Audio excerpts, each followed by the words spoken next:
നമസ്കാരം. മഹാത്മാഗാന്ധിയെക്കുറിച്ചുള്ള മോദിയുടെ പ്രസ്താവന കഴിഞ്ഞ ദിവസം പ്രതിപക്ഷ പാർട്ടികൾ വലിയ രീതിയിലാണ് വളച്ചൊടിച്ച് ആഘോഷിച്ചത്. മോദി ഗാന്ധിജിയെ നിന്ദിച്ചു, ഗാന്ധി വധത്തേക്കാൾ വലിയ വധം നടത്തി എന്നൊക്കെയായിരുന്നു നേതാക്കന്മാർ സംഭവത്തിൽ പ്രതികരിച്ചത്. എന്നാൽ സത്യാവസ്ഥ എന്താണെന്നും പ്രതിപക്ഷത്തിന് കണക്കിന് കൊടുത്തുകൊണ്ടും രംഗത്തെത്തിയിരിക്കുകയാണ് കാസ.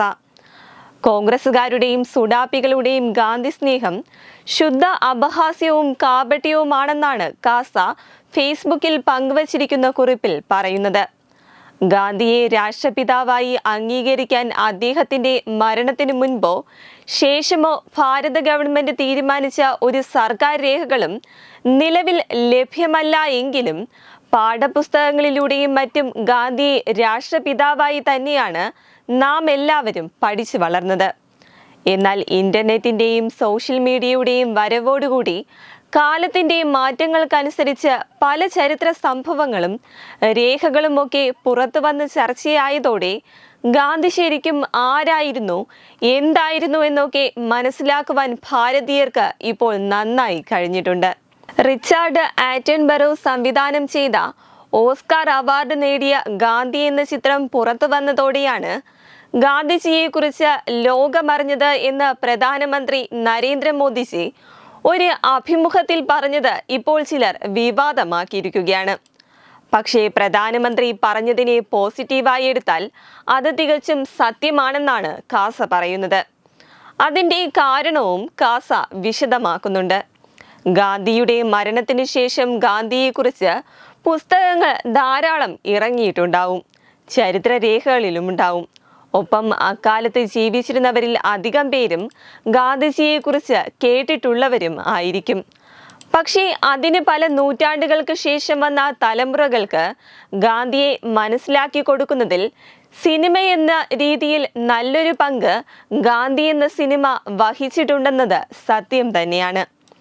ആ സിനിമ ലോക പ്രശസ്തമാകുകയും ചെയ്തതോടെ ഭാരതത്തിലുൾപ്പെടെ ലോകമെമ്പാടും ഗാന്ധിയും അദ്ദേഹത്തിന്റെ ജീവചരിത്രവും മുൻപുണ്ടായിരുന്നതിന്റെ 100 മടങ്ങായി സാധാരണക്കാരിലേക്ക് വരെ എത്തുകയാണുണ്ടായത്. അതൊരു യാഥാർത്ഥ്യമാണെന്നിരിക്കെ പ്രധാനമന്ത്രി നരേന്ദ്രമോദിജി അഭിമുഖത്തിൽ ഗാന്ധി സിനിമ വന്നതിന് ശേഷമാണ് ഗാന്ധിയെ ലോകം കൂടുതൽ അറിഞ്ഞതെന്ന് പറഞ്ഞതിൽ എന്ത് തെറ്റാണുള്ളതെന്നാണ് കാസ ചോദിക്കുന്നത്. കൂടാതെ ഈ അനാവശ്യ വിവാദം കാണുമ്പോൾ കുറച്ചു നാളുകൾക്ക് മുൻപ് നടന്ന മറ്റൊരു സംഭവമാണ് ഓർമ്മ വരുന്നതെന്നും കാസ വിശദീകരിക്കുന്നു.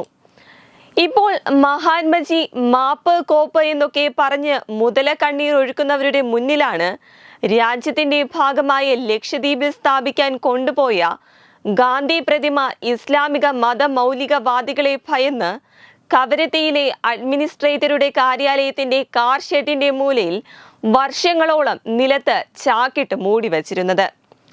എന്നാൽ മതമൗലികവാദികളുടെ തിട്ടൂരങ്ങളെ ഭയക്കാതെ ഗാന്ധി പ്രതിമ ലക്ഷദ്വീപിന്റെ തലസ്ഥാനമായ കവരത്തിയിൽ സ്ഥാപിക്കാൻ മോദി നേതൃത്വം നൽകുന്ന ഗവൺമെന്റ് തന്നെ വേണ്ടി വന്നു. അപ്പോൾ ഗാന്ധിക്ക് വേണ്ടി മുതല കണ്ണീരൊഴുക്കുന്ന കോൺഗ്രസുകാരുടെ സർക്കാർ ഭരിച്ചപ്പോഴോ അതിനുശേഷമോ കോൺഗ്രസുകാർക്ക് മുൻകൈയെടുത്ത് ആ പ്രതിമ ലക്ഷദ്വീപിൽ സ്ഥാപിക്കാൻ ഒരു ശ്രമം പോലും നടത്തിയിരുന്നില്ല.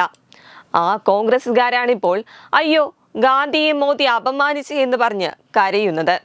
അതുപോലെയെന്ന ആ ഗാന്ധി പ്രതിമ ലക്ഷദ്വീപിൽ സ്ഥാപിക്കുന്നതിന് എതിരുനിന്ന സുഡാപ്പികളാണ് ഇപ്പോൾ ഗാന്ധിജിക്ക് വേണ്ടി മുതല കണ്ണീരൊഴുക്കുന്ന മറ്റൊരു കൂട്ടർ എന്നതാണ് അതിലും വലിയ കോമഡി. വെബ് ഡെസ്ക് തത്വമൈ ന്യൂസ്.